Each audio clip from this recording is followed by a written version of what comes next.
members receive in actual real dollar numbers. Last time we got together, it was we talked about the membership brochure, how to put it together, and these are the numbers that you're going to want to use if you were to choose to build such a brochure. So I've said it before, I'm going to say it again. Why do people join? They join because either they want to grow their business, they want to grow their practice, they want to grow their career. And the ROI they get is going to be a great determiner. Why else do they join? They want to solve their problems. And especially if we can come up with ROI numbers, how our organization has saved their rear ends, that's going to be awesome too. And people join because they want to be part of a community. And frequently being part of a community and the networking delivers quite a substantial ROI. So let's jump into measuring this. So we've got to look at, we've got hard value, which maybe, let's say, is a discount off of registration. We've got perceived value, maybe how much time they saved, money they saved, accessing the headquarter office, or helping them out to not understand, or helping them out to avoid a potential regulatory problem, things like that.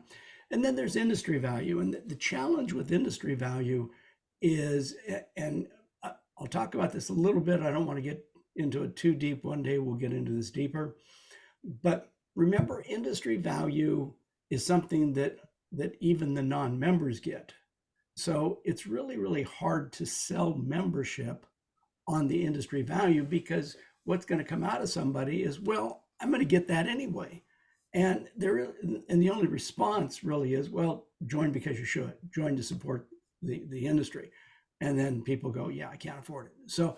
So I don't want to avoid industry value, but for the point here, it's the hard value and the perceived value.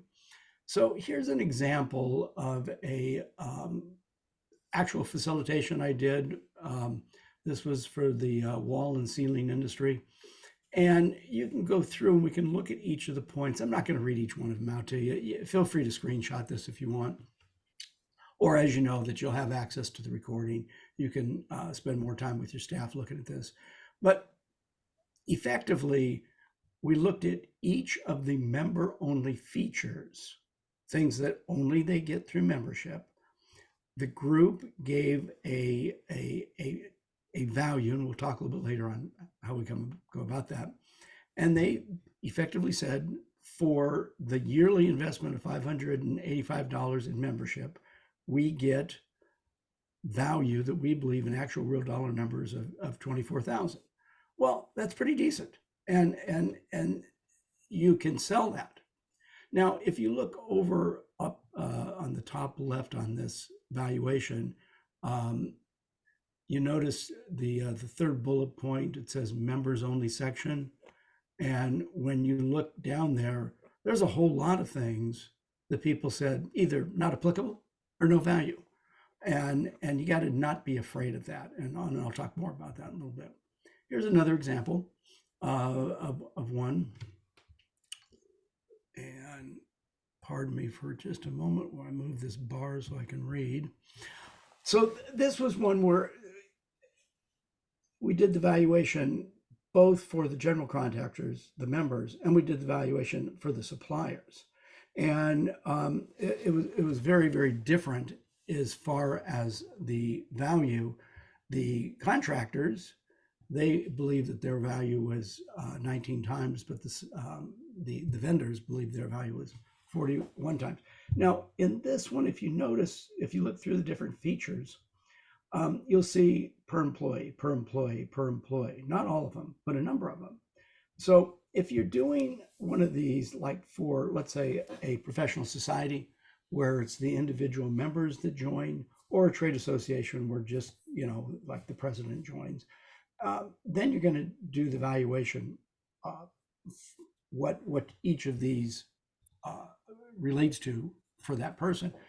But if it's a trade association where a company joins and 5 or 10 or 20 people have access to the features of membership, well, then you've got to actually multiply that feature of membership times not the number of employees that the company has, but the number of employees that are active in the association through the company. And that's something that gets overlooked frequently. And especially some companies that are, got a large number of employees involved, they're paying pretty big numbers in membership dues. Definitely got to remember it's a on a lot of the features, it's a per employee, just not that number per organization.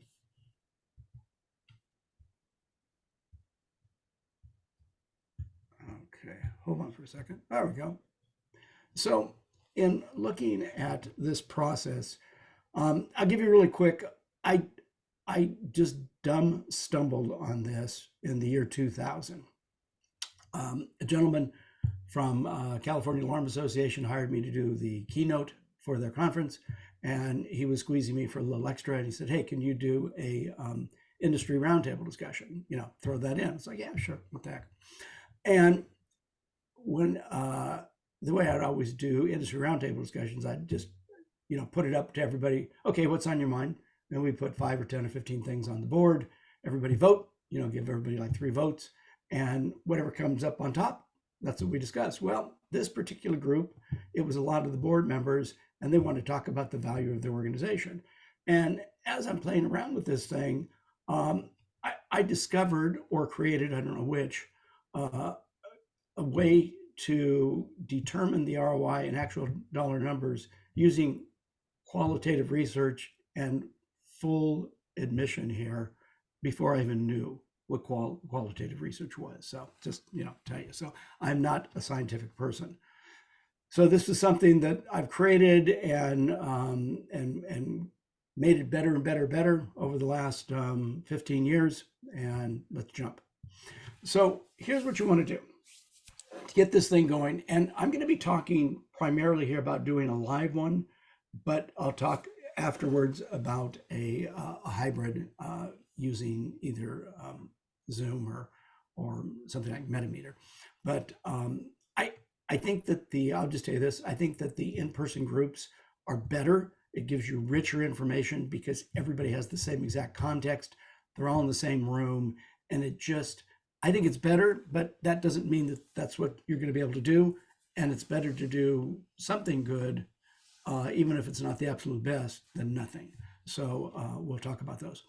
What you have to do is go through your website and look at your features of membership or benefits of membership. It's probably says benefits of membership, but it's probably actually the features. And ask yourself, are all of those member only? And you want to look through other silos of your organization and make sure you're clear on what are all the things that members get through their membership only because they're a member. And usually you're going to find somewhere in the range of 20 to 30 items.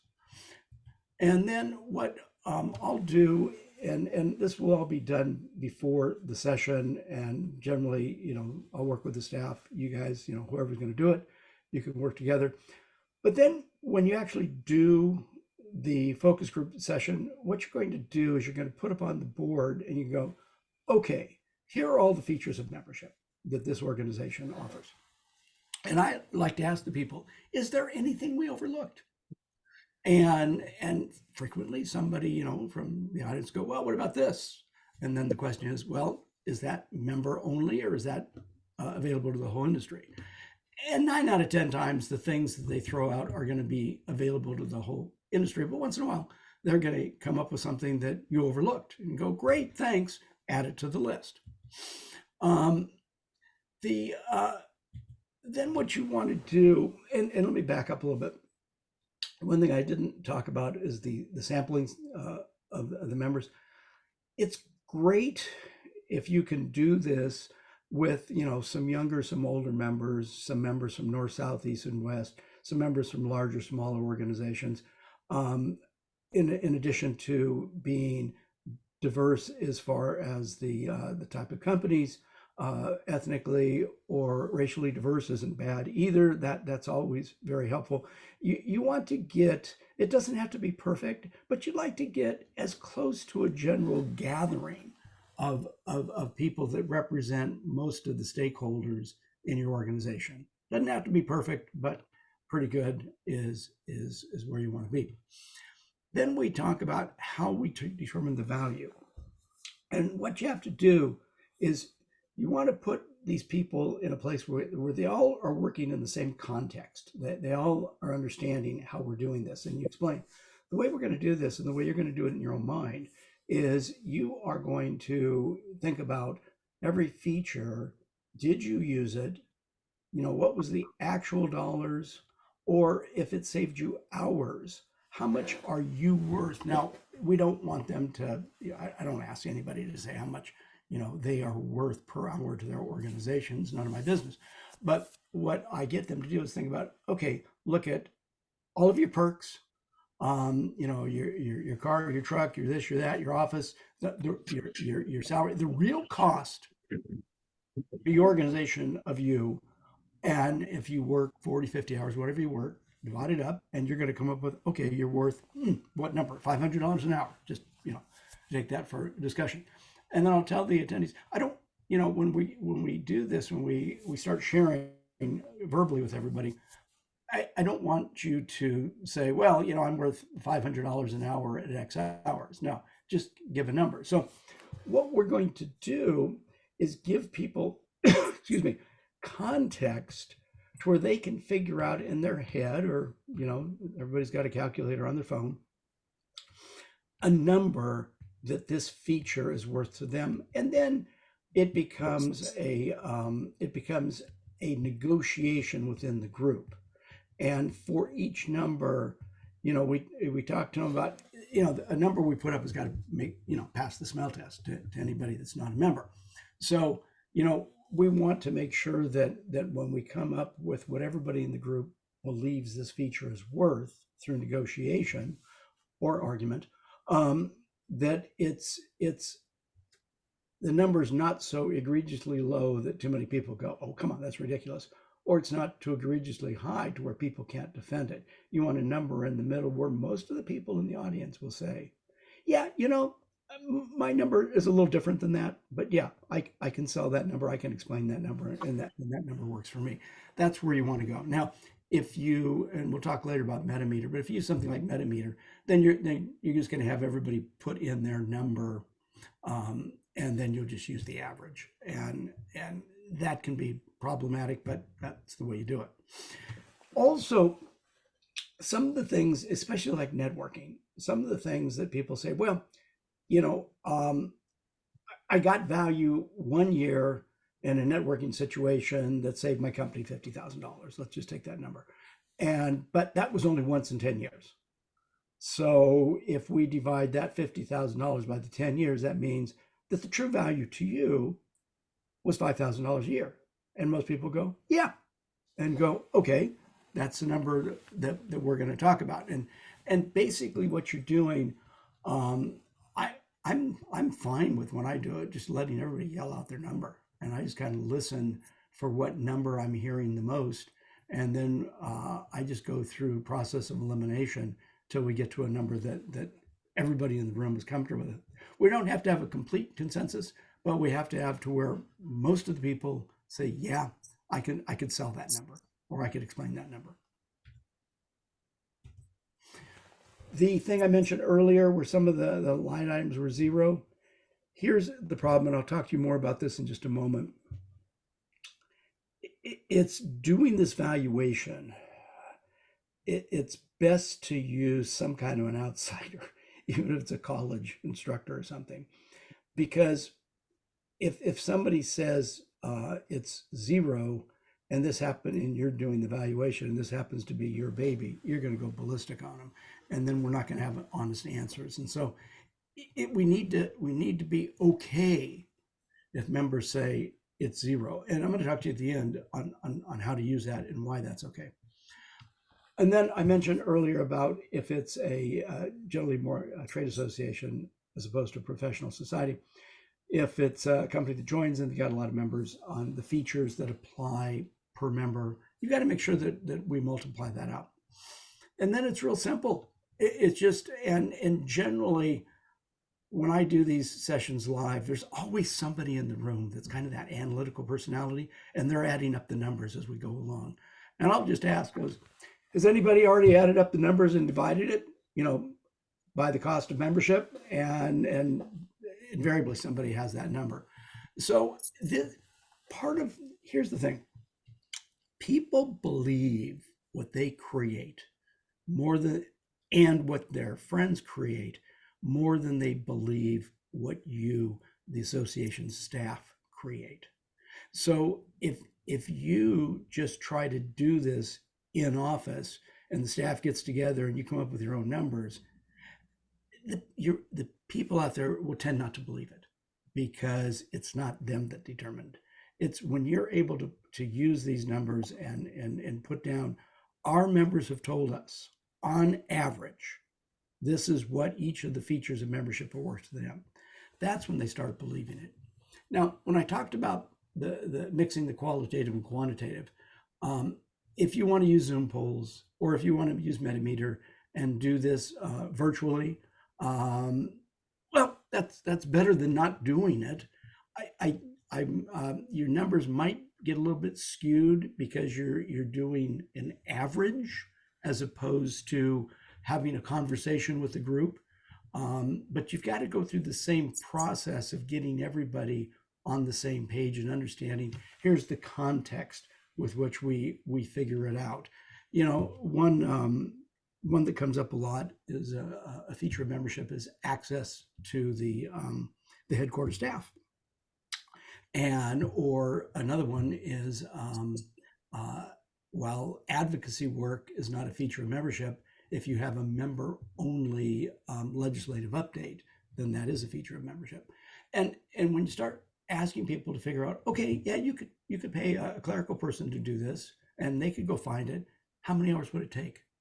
How many dollars do you pay them? And as opposed to the organization doing it for them, the association doing it for them. And that's a real easy way to figure a number. And generally, access to staff. I mean, in a bunch of my different valuations, it goes from about $500 to a couple $1,000. Legislative update, that goes from about $1,000 to $5,000 as far as when people actually look at how much it would cost. So these are honest features. I told you I'd give you a caution. So my friend Matt, known each other for a while, and he was just on me like white on rice. He goes, I want to do this valuation for my organization. And I told him, Matt, you really shouldn't. And he said, no, I really, really want to do it. Will you help me? So we spent, a few different sessions, helping him out about an hour each time. And after he did the valuation, he came back to me. He says, you were right. I shouldn't have done it. And I said, well, why? And he said, I found myself in a situation because I'm the director of membership. I want these people to be my friends. And to get the people to give numbers, you got to kind of push them a little bit. You got to kind of put the screws to them a little bit. And he said, it was making the hair on the back of my neck stand up. He goes, I wasn't comfortable doing that. So I would encourage you, get